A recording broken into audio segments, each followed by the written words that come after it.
ಎಲ್ಲರಿಗೂ ನಮಸ್ಕಾರ. ನಿಮ್ಮೆಲ್ಲರಿಗೂ ನಮ್ಮ ಚಾನಲ್ಗೆ ಆತ್ಮೀಯ ಸ್ವಾಗತ. ನೀವಿದೆ ಮೊದಲು ನಮ್ಮ ವಿಡಿಯೋ ನೋಡ್ತಾ ಇದ್ರೆ ಸಬ್ಸ್ಕ್ರೈಬ್ ಮಾಡ್ಕೊಳ್ಳಿ ಹಾಗೂ ವಿಡಿಯೋ ಇಷ್ಟ ಆದ್ರೆ ಲೈಕ್ ಹಾಗೂ ಶೇರ್ ಮಾಡೋದನ್ನ ಮರಿಬೇಡಿ. ಸಂಚಿಕೆ ಶುರುವಿನಲ್ಲಿ ಶ್ರೀಲಂಕಾಕ್ಕೆ ಸಿದ್ದು, ಭಾವನಾ, ಚಿನ್ನುಮರಿ, ಜಾನು ಹಾಗೆ ಜಯಂತ್ ಎಲ್ಲರೂ ಹೋಗಿರ್ತಾರೆ. ಇತ್ತ ಅವ್ರು ಬಂದಿರೋದು ಇವ್ರಿಗೆ ಗೊತ್ತಿರಲ್ಲ, ಇವ್ರು ಬಂದಿರೋದು ಅವ್ರಿಗೆ ಗೊತ್ತಿರಲ್ಲ. ಮೊದಲಿಗೆ ಭಾವನಾ ಮತ್ತೆ ಸಿದ್ದು ರೂಮಿಗೆ ಹೋಗ್ತಾರೆ. ಅಲ್ಲಿ ಫಸ್ಟ್ ನೈಟ್ಗೆ ಡೆಕೋರೇಟ್ ಮಾಡಿದ ಹಾಗೆ ರೂಮ್ ಅನ್ನೆಲ್ಲ ಡೆಕೋರೇಟ್ ಮಾಡಿರ್ತಾರೆ. ಅದನ್ನ ನೋಡಿ ಭಾವನಾ ಮತ್ತೆ ಸಿದ್ದು ಇಬ್ರು ಕೂಡ ಆಶ್ಚರ್ಯ ಪಟ್ಕೊಳ್ತಾರೆ. ಇದನ್ನೆಲ್ಲ ಮಾಡಿಸಿದ್ದು ಮರಿಗೌಡ್ರು ಅಂತಾನೆ ಹೇಳ್ಬಹುದು. ಮರಿಗೌಡ್ರು ಮತ್ತೆ ಜವರೇಗೌಡ್ರು ಈ ಒಂದು ಜವಾಬ್ದಾರಿಯನ್ನು ತಗೊಂಡು ಎಲ್ಲವನ್ನ ರೆಡಿ ಮಾಡ್ಸಿರ್ತಾರೆ. ಅದನ್ನ ನೋಡಿದಂತಹ ಸಿದ್ದು, ಅಯ್ಯೋ ಈ ಮೇಡಮ್ ಅವರು ಏನ್ ಅನ್ಕೊಳಲ್ಲ ಇದನ್ನೆಲ್ಲ ನೋಡಿ ಈ ರೀತಿಯಾಗಿ ಮಾಡಿದಾರಲ್ಲ ಅಂತ ಹೇಳ್ಬಿಟ್ಟು ರೂಮನ್ನೆಲ್ಲ ಕ್ಲೀನ್ ಮಾಡ್ತಾನೆ. ರೂಮನ್ನೆಲ್ಲ ಕ್ಲೀನ್ ಮಾಡ್ಬಿಟ್ಟು, ಹಾ ಮೇಡಮ್ ಅವರೇ, ಈಗ ರೂಮ್ ಎಲ್ಲ ಕ್ಲೀನ್ ಆಯ್ತು, ನೀವು ಆರಾಮಾಗಿ ಇಲ್ಲಿ ಮಲ್ಕೊಳ್ಳಿ ಅಂತ ಹೇಳ್ತಾನೆ. ಹಾ, ಇನ್ನೊಂದು ಕೇಳ್ಬೇಕು ಅಂತ ಅನ್ಕೊಂಡೆ, ನೀವು ಈಗ ಫಸ್ಟ್ ಟೈಮ್ ಫ್ಲೈಟ್ ಅಲ್ಲಿ ಬಂದಿದ್ದಲ್ವಾ, ನಿಮ್ಗೇನು ಅನ್ನಿಸ್ಲಿಲ್ವಾ ಅಂತ ಕೇಳ್ತಾನೆ. ಆಗ ಭಾವನಾ, ಇಲ್ಲ ಸಿದ್ದು ಅವರೇ, ನನಗೆ ಏನು ಅನ್ನಿಸ್ಲಿಲ್ಲ ಅಂದಾಗ, ಅಯ್ಯೋ ನನಗೆಲ್ಲ ತಲೆ ಗಿರ್ರ ಅಂತ ಐತೆ ಮೇಡಮ್ ಅವ್ರೆ ಅಂದಾಗ, ಹೌದಾ, ಕಣ್ ತುಂಬಾ ಆರಾಮಾಗಿ ನಿದ್ದೆ ಮಾಡಿ ಆಮೇಲೆ ಸರಿ ಹೋಗ್ತೀರಾ ಅಂತ ಹೇಳ್ತಾರೆ. ಆಗ ಆಯ್ತು ಮೇಡಮ್ ಅವ್ರೆ ಅಂತ ಹೇಳ್ತಾರೆ. ಆಗ ಭಾವನಾ ಅವರು, ನೀವು ಎಲ್ಲಿ ಮಲಗ್ತೀರಾ ಅಂದಾಗ, ನಾನು ಇಲ್ಲೇ ಎಲ್ಲಾದ್ರೂ ಮಲಗ್ತೀನಿ, ನೀವು ಮಲ್ಕೊಳ್ಳಿ ಅಂತ ಹೇಳಿ ಇಬ್ರು ಕೂಡ ಮಲ್ಕೊಳ್ತಾರೆ. ನಂತರ ಮಾರನೇ ದಿನ ಬೆಳಗ್ಗೆ ಸಿದ್ದು ಮತ್ತೆ ಭಾವನಾ ಇಬ್ರು ಕೂಡ ರೆಡಿ ಆಗ್ತಾ ಇರ್ತಾರೆ. ಇತ್ತ ಭಾವನಾ ರೆಡಿ ಆಗ್ಬೇಕಾದ್ರೆ ಸಿದ್ದು ಬಂದು ನೋಡ್ತಾ ನಿಂತಿರ್ತಾನೆ. ಯಾಕೆ ಸಿದ್ದು ಅವ್ರೆ ಆ ರೀತಿಯಾಗಿ ನೋಡ್ತಾ ಇದ್ದೀರಿ ಅಂತ ಕೇಳಿದಾಗ, ಏನಿಲ್ಲ ಮೇಡಮ್ ಅವ್ರೆ, ನೀವು ನೋಡೋದಕ್ಕೆ ಚಂದ, ಅದಕ್ಕೆ ನೋಡ್ತಾ ಇದೀನಿ ಅಂತ ಹೇಳ್ತಾನೆ. ನಂತರ ಭಾವನಾ ಕತ್ತಲ್ಲಿ ತಾಳಿ ಇರೋದಿಲ್ಲ ಅದನ್ನ ನೋಡ್ಬಿಟ್ಟು, ಅಯ್ಯೋ ಸಿದ್ದು ಅವ್ರೆ, ನನ್ನ ತಾಳಿ ಕಾಣಿಸ್ತಾ ಇಲ್ಲ, ಈಗ ಏನ್ ಮಾಡೋದು ಅಂತ ಹೇಳ್ತಾಳೆ. ಅಯ್ಯೋ ಮೇಡಮ್ ಅವ್ರೆ, ಇಲ್ಲೇ ಎಲ್ಲ ಇರುತ್ತೆ, ಹುಡುಕೊಡ್ತೀನಿ ಇದೆ ಅಂದ್ಬಿಟ್ಟು ಮನೆ ಎಲ್ಲ ಹುಡುಕ್ತಾನೆ. ಎಲ್ಲೂ ಸಹ ತಾಳಿ ಸಿಗೋದೇ ಇಲ್ಲ. ನಂತರ ಮೇಡಮ್ ಅವ್ರೆ, ಈ ಸೀರೆಯನ್ನ ಉಟ್ಕೊಳ್ಳಿ ಅಂತ ಭಾವನಾಗೆ ಒಂದು ಸೀರೆಯನ್ನ ಕೊಡ್ತಾನೆ. ನಂತರ ಆ ಸೀರೆಯನ್ನ ಉಟ್ಕೊಂಡು ಭಾವನಾ ಮತ್ತೆ ಸಿದ್ದು ಇಬ್ರು ಕೂಡ ದೇವಸ್ಥಾನಕ್ಕೆ ಹೋಗ್ತಾರೆ. ದೇವಸ್ಥಾನಕ್ಕೆ ಹೋಗಿ, ಅಯ್ಯೋ ದೇವ್ರಿ, ನನ್ನ ಕತ್ತಲಿದ್ದಂತಹ ತಾಳಿನೇ ಕಾಣಿಸ್ತಾ ಇವಲ್ಲಪ್ಪ ಅಂತ ಇತ್ತ ಭಾವನಾ ಯೋಚನೆ ಮಾಡ್ಕೊಂಡು ದೇವರಲ್ಲಿ ಕೇಳ್ಕೊಳ್ತಾ ಇರ್ತಾಳೆ. ನನಗೆ ಯಾಕೆ ಇಂಥ ಪರೀಕ್ಷೆಯನ್ನ ಕೊಡ್ತೀಯ ದೇವ್ರೆ ಅಂತ ಇತ್ತ ಭಾವನಾ ಕೇಳ್ಕೊಳ್ತಾ ಇರ್ತಾಳೆ. ಅಷ್ಟರಲ್ಲಿ ಅಲ್ಲಿಗೆ ಸಿದ್ದೇಗೌಡರು ಓಡಿ ಬರ್ತಾರೆ. ಸಿದ್ದೇಗೌಡರು ಓಡಿ ಬಂದು ನಿಂತು ಭಾವನಾನ ನೋಡಿ, ಮೇಡಮ್ ಅವ್ರೆ ಅಂತ ಹೇಳ್ತಾಳೆ. ಆಗ ಏನಾಯ್ತು ಹೇಳಿ ಸಿದ್ದವ್ರೆ ಅಂದಾಗ, ನೋಡಿ ಮೇಡಮ್ ಅವ್ರೆ, ನಿಮ್ ತಾಳಿ ಸಿಕ್ತು ಅಂತ ತೋರಿಸ್ತಾರೆ. ಭಾವನಾಗೆ ತುಂಬಾನೇ ಖುಷಿಯಾಗಿ, ಸಿದ್ದವ್ರೆ ಇದು ಎಲ್ಲಿ ಸಿಕ್ತು ಅಂದಾಗ, ಅಲ್ಲೇ ಸಿಕ್ತು ಮೇಡಮ್ ಅವ್ರೆ, ಇದ್ರ ಮೇಲೆ ನಿಮ್ಮ ಹೆಸರು ಬರ್ದಿದ್ದೆ ಅಂತ ಅನ್ಸುತ್ತೆ, ಅದಕ್ಕೆ ಇದು ನಿಮ್ಗೇನೆ ಸಿಕ್ಕಿದೆ, ನಿಮ್ಗೇನೆ ಸೇರ್ಬೇಕು, ತಗೊಳ್ಳಿ ಮೇಡಮ್ ಅವ್ರೆ ಅಂದಾಗ, ಅಯ್ಯೋ ಸಿದ್ದವ್ರೆ ನೀವೇ ಕಟ್ಟಿ ಅಂತ ಭಾವನಾ ಹೇಳ್ತಾಳೆ. ಆಗ ಸರಿ ಅಂತ ಹೇಳ್ಬಿಟ್ಟು ಸಿದ್ದು ತಾಳಿಯನ್ನ ಹಾಕ್ತಾನೆ. ಸಿದ್ದುಗಂತೂ ತುಂಬಾನೇ ಖುಷಿಯಾಗಿರುತ್ತೆ ಭಾವನಾ ಈ ರೀತಿಯಾಗಿ ಹೇಳಿದ್ದು ಕೇಳಿ. ಈಗ ಭಾವನಾ ಸಂಪೂರ್ಣವಾಗಿ ಸಿದ್ದೇಗೌಡರನ್ನ ಒಪ್ಕೊಂಡಿದ್ದಾರೆ ಅಂತಾನೆ ಹೇಳ್ಬಹುದು. ನಂತರ ಅಲ್ಲೇ ಇದ್ದಂತಹ ಸೀತಾರಾಮ ದೇವಸ್ಥಾನಕ್ಕೆ ಹೋಗ್ತಾರೆ. ಅಲ್ಲಿ ಸಿದ್ದೇಗೌಡರು, ನೋಡಿ ಮೇಡಮ್ ಅವ್ರೆ, ಇದು ರಾವಣ ಅಪಹರಿಸ್ಕೊಂಡ್ ಬಂದಂತಹ ಜಾಗ, ಅವನು ಇಲ್ಲೇನೆ ಸೀತೆಯನ್ನ ಅಪಹರಿಸಿ ಇಟ್ಟಿದ್ದಂತೆ. ಆದ್ರೆ ಒಂದು ದಿನ ಕೂಡ ಸೀತೆಯನ್ನ ಮುಟ್ಟಿರ್ಲಿಲ್ವಂತೆ. ಅಷ್ಟು ಪವಿತ್ರತೆಯನ್ನ ಹೊಂದಿದ್ದಾರೆ ಸೀತಾಮಾತೆ.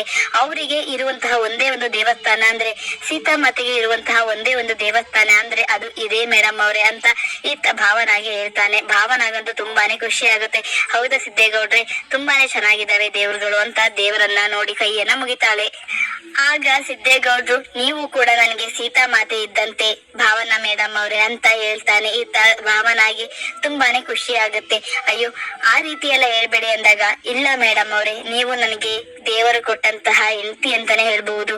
ನಾನು ನಿಮ್ಮನ್ನ ಅಷ್ಟು ಪ್ರೀತಿಸ್ತೀನಿ, ನಾನು ನಿಮ್ಮನ್ನ ಸೀತೆಯಂತೆಯೇ ನೋಡ್ತೀನಿ ಅಂತ ಇತ್ತ ಭಾವನಾ ಸಿದ್ದು ಹೇಳ್ತಾನೆ. ಈ ಕಡೆ ಭಾವನಾ ಮತ್ತೆ ಸಿದ್ದು ಪ್ರೀತಿಯಲ್ಲಿ ಬಿದ್ದೇ ಬಿಡ್ತಾರೆ ಅಂತ ಹೇಳ್ಬಹುದು. ಹಾಗೇನೆ ಮೇಡಮ್ ಅವ್ರೆ, ನೀವು ನನಗೆ ತಾಳಿಯನ್ನ ನನ್ನ ಕೈಲಿ ಮತ್ತೆ ತಾಳಿಯನ್ನ ಕಟ್ಟಿಸ್ಕೊಂಡಿದ್ದು ನನಗೆ ತುಂಬಾನೇ ಖುಷಿ ಆಯ್ತು ಮೇಡಮ್ ಅವ್ರೆ ಅಂದಾಗ, ಯಾಕೆ ಸಿದ್ದವ್ರೆ, ಅದು ನೀವು ಕಟ್ಟಿದ ತಾಳಿನೇ ತಾನೆ, ಮತ್ತೆ ನೀವೇ ಕಟ್ಟಿದೀರಾ ಅಷ್ಟೇ ಅಂತ ಹೇಳಿದಾಗ, ಇಲ್ಲ ಮೇಡಮ್ ಅವ್ರೆ, ಮೊದಲನೇ ಸರಿ ಕಟ್ಟಿದಾಗ ನಾನು ನಿಮ್ಗೆ ಕೇಳ್ದೇನೆ ಕಟ್ಬಿಟ್ಟಿದ್ದೆ, ಆದ್ರೆ ಈ ಸರಿ ಹಾಗಲ್ಲ, ನೀವೇ ಸ್ವತಃ ನನ್ನ ಹತ್ರ ಕಟ್ಟಿಸ್ಕೊಂಡ್ರಲ್ಲ, ಅದಕ್ಕೆ ನನ್ಗೆ ತುಂಬಾ ಖುಷಿ ಆಗೈತೆ ಮೇಡಮ್ ಅವ್ರೆ ಅಂತ ಇಲ್ಲಿ ಸಿದ್ದು ಹೇಳ್ದ. ಆಗ ಭಾವನ ನಕ್ಬಿಟ್ಟು, ಸರಿ ಸಿದ್ದವ್ರೆ, ಇಲ್ಲಿಂದ ಹೋಗೋಣವಾ ಅಲ್ಲಿಗೆ ಅಂತ ಹೇಳ್ತಾಳೆ. ಇತ್ತ ಸಿದ್ದು ಮತ್ತೆ ಭಾವನಾ ಇಬ್ರು ಕೂಡ ನಡ್ಕೊಂಡು ಬರ್ತಾರೆ.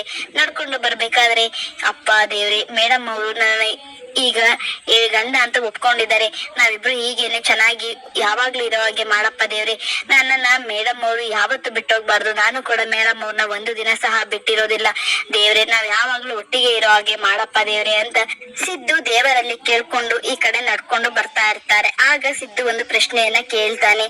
ಮೇಡಮ್ ಅವ್ರೆ, ಇವಾಗ ನೀವು ನನ್ನ ಒಪ್ಕೊಂಡಿದ್ದೀರಾ ಅಂತ ಕೇಳಿದಾಗ, ಅಲ್ಲ ಸಿದ್ದು ಅವ್ರೆ, ನಿಮ್ಗೆ ಇನ್ನೂ ಅನುಮಾನನ ಅಂತ ಕೇಳಿದಾಗ, ಆತರ ಎಲ್ಲ ಏನಿಲ್ಲ ಮೇಡಮ್ ಅವ್ರೆ, ಆದ್ರೂ ಒಂದು ಸರಿ ಕೇಳ್ದೆ ಅಂತ ಹೇಳ್ತಾನೆ. ಈ ಕಡೆ ಭಾವನ ಮತ್ತೆ ಸಿದ್ದು ಪ್ರೀತಿಯಲ್ಲಿ ಬಿದ್ದಿದ್ರೆ, ಇನ್ನೊಂದು ಕಡೆ ಚಿನ್ನು ಮರಿ ಜಾನ್ವಿ ಮತ್ತೆ ಜಯಂತ್ ಇಬ್ರು ಕೂಡ ರೂಮ್ ಅಲ್ಲಿ ರೆಡಿ ಆಗಿರ್ತಾರೆ. ಇತ್ತ ಬಾತ್ರೂಮಿಗೆ ಹೋದಂತಹ ಚಿನ್ನು ಮರಿ ಅಂದ್ರೆ ಜಾನ್ವಿ ಆಚೆ ಬಂದಿಲ್ವಲ್ಲ, ಏನಾದ್ರು ಮಾಡ್ಕೊಳ್ಬಿಡ್ತಾರ ಅಂತ ತುಂಬಾನೇ ಭಯವನ್ನ ಪಟ್ಕೊಂಡಿರ್ತಾನೆ.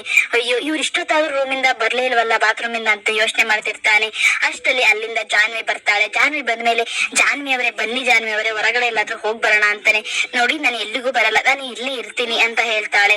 ಆಗ ಪ್ಲೀಸ್ ಬನ್ನಿ ಜಾನ್ವಿ ಅವರೇ ಅಂತ ಇದ್ದ ಕರ್ಕೊಂಡು ಬರ್ತಾನೆ. ಈ ಕಡೆ ಕರ್ಕೊಂಡು ಬಂದಾಗ ಅಲ್ಲಿ ಒಂದು ಬೋಟ್ ಹೋಗ್ತಾ ಇರುತ್ತೆ. ಅಲ್ಲಿ ಒಂದು ಬೋಟ್ ನ ಮೊದಲೇನೆ ಬುಕ್ ಮಾಡಿರ್ತಾನೆ. ಬುಕ್ ಮಾಡ್ಬಿಟ್ಟು ಜಾನ್ವಿ ಅವರೇ ಆ ಬೋಟ್ ಅಲ್ಲಿ ಹೋಗೋಣ ಅಂತ ಹೇಳ್ತಾನೆ. ಆಗ ಜಾನ್ವಿ ನಾನು ಎಲ್ಲಿಗೂ ಬರೋದಿಲ್ಲ ಅಂತ ಹೇಳ್ತಾಳೆ. ಪ್ಲೀಸ್, ನಾನು ನಿಮ್ಗೋಸ್ಕರನೇ ಇಷ್ಟೆಲ್ಲ ಮಾಡ್ತಿರೋದು, ನೀವು ಖುಷಿಯಾಗಿರ್ಲಿ ಅಂತ. ನೀವು ಹಳೆದ ನೆನಪುಗಳನ್ನೆಲ್ಲ ತೆಗ್ದಾಕಿ ಇಲ್ಲಿ ಖುಷಿಯಾಗಿ ಆರಾಮಾಗಿ ಎಲ್ಲಾನು ಮರೆತಿರಿ ಅಂತ ಹೇಳ್ತಾನೆ.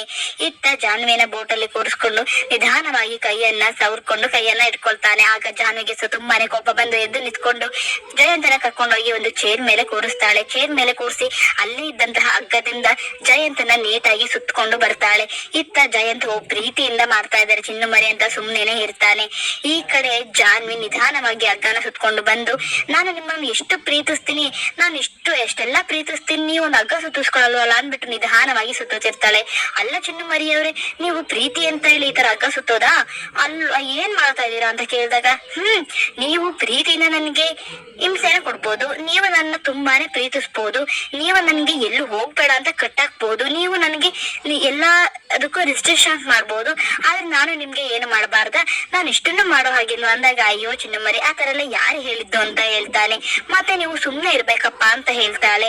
ಈ ಕಡೆ ಹಗ್ಗದಿಂದ ಸುತ್ತಿ ಆದ್ಮೇಲೆ ಅಲ್ಲೇ ಇದ್ದಂತಹ ಒಂದು ಚಾಕುನ ತಗೊಳ್ತಾಳೆ. ಚಾಕುನ ತಗೊಂಡು ಈ ಕಡೆ ಜಯಂತ್ ಕಡೆ ತಿರುಗ್ತಾಳೆ. ಜಯಂತ್ ಅದನ್ನ ನೋಡಿ ಆಶ್ಚರ್ಯ ಪಡ್ತಾನೆ. ಚಿನ್ನು ಮರಿ ನನಗೆ ಏನು ಮಾಡಲ್ಲ ಅಂತ ಅನ್ಕೊಂಡು ಸುಮ್ನೆ ಕೂತಿರ್ತಾನೆ.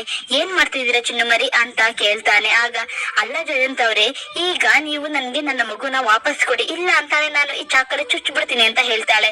ಹಾ, ಏನ್ ಮಾತಾಡ್ತಿದ್ದೀರಾ ಚಿನ್ನು ಮರಿ ಅಂದಾಗ, ಹೌದು, ನನಗೆ ನನ್ ಮಗುನ ವಾಪಸ್ ಕೊಡಿ, ಇಲ್ಲ ಅಂದ್ರೆ ಚುಚ್ಚು ಬಿಡ್ತೀನಿ ಅಂತ ಇತ್ತ ಜಾನ್ವಿ ಹೇಳ್ತಾಳೆ. ಜಯಂತ್ಗೆ ಏನ್ ಮಾತಾಡ್ಬೇಕು ಅಂತಾನೆ ಗೊತ್ತಾಗಲ್ಲ. ಅಯ್ಯೋ, ನೀವ್ ಏನ್ ಮಾತಾಡ್ತಿದ್ದೀರಾ ಅಂತ ನಿಮ್ಗೆ ಗೊತ್ತಾ ಅಂದಾಗ, ಹೌದು, ನನ್ ಮಗುನ ನನಗೆ ವಾಪಸ್ ಕೊಡಿ, ಇಲ್ಲ ಅಂದ್ರೆ ನಿಮ್ಮನ್ನ ಚುಚ್ಚಿ ಸಾಯಿಸ್ಬಿಡ್ತೀನಿ ಅಂತ ಅಂತಾಳೆ. ಈ ಕಡೆ ಜಾನ್ವಿ ಉಚಿತರ ಆಡೋದನ್ನ ನೋಡಿ ಜಯಂತ್ಗೆ ಏನ್ ಹೇಳ್ಬೇಕು ಅಂತಾನೆ ಗೊತ್ತಾಗಲ್ಲ. ಅಯ್ಯೋ, ಇಲ್ಲಿ ಕರ್ಕೊಂಬಂದ್ರೆ ನಾನು ದೊಡ್ಡ ತಪ್ಪು ಮಾಡ್ಬಿಟ್ನಲ್ಲ ದೇವ್ರೆ ಅಂತ ದೇವರಲ್ಲಿ ಕೇಳ್ಕೊಳ್ತಾನೆ. ಜಯಂತ್ ಮೊದಲು ಮಾಡಿದ್ದನ್ನ ಜಾನ್ವಿ ಈಗ ಮಾಡ್ತಿದ್ದಾಳೆ ಅಂತಾನೆ ಹೇಳ್ಬೋದು. ಜಯಂತ್ಗೆ ಒಳ್ಳೆ ಸರಿಯಾದ ಬುದ್ಧಿಯನ್ನ ಕಲಿಸ್ತಾ ಇದ್ದಾಳೆ ಜಾನ್ವಿ ಅಂತಾನೆ ಹೇಳ್ಬೋದು. ಇತ್ತ ಚಾಕು ತಗೊಂಡು ಜಯಂತನ ಚುಚ್ಚೋದಕ್ಕೆ ಹೋದಾಗ ಜಯಂತ್ ಜೋರಾಗಿ ಕಿರ್ಚ್ಕೊಳ್ತಾನೆ. ಯಾಕ್ರಿ, ಭಯ ಆಗ್ತಿದ್ಯಾ? ನನ್ಗೂ ಅವತ್ತು ವಿಡಿಯೋಗಳನ್ನ ನೋಡಿ ಇದೇ ರೀತಿಯಾಗಿದ್ದು ಭಯ ಆಗ್ತಿದ್ಯಾ ರೀ ಅಂತ ಹೇಳ್ತಾಳೆ. ಇತ್ತ ಜಯಂತ್ ಮಾತ್ರ ಕಿರಿಸ್ತಾ ಇರ್ತಾನೆ. ಆಗ ಜಾನ್ವಿ, ಅಯ್ಯೋ ಭಯ ಪಡ್ಬೇಡಿ, ನಾನು ನಿಮ್ಮನ್ನ ಸಾಯಿಸೋದಿಲ್ಲ, ನಾನು ನಿಮ್ಮನ್ನ ಪ್ರೀತಿಸ್ತಾ ಇದ್ದೀನಿ ಅಂತ ಹೇಳ್ತಾಳೆ. ಏನ್ ಜಾನ್ವಿ ಅವರು ಏನ್ ಹೇಳ್ತಾ ಇದ್ದೀರಾ ಅನ್ನೋ ಅಷ್ಟರಲ್ಲಿ ಚಾಕುನ ತಗೊಂಡು ಚುಚ್ಚೋದಕ್ಕೆ ಹೋಗೇ ಬಿಡ್ತಾಳೆ. ಈ ಸಂಚಿಕೆ ಮುಕ್ತಾಯವಾಗುತ್ತೆ. ಮುಂದೇನಾಗುತ್ತೆ ಅನ್ನೋದನ್ನ ಮುಂದಿನ ವಿಡಿಯೋದಲ್ಲಿ ನೋಡೋಣ. ನಿಮಗೆ ನಮ್ಮ ಈ ವಿಡಿಯೋ ಇಷ್ಟ ಆಗಿದೆ ಅನ್ಕೊಳ್ತೀನಿ. ಶುಭ ದಿನ. ಧನ್ಯವಾದಗಳು.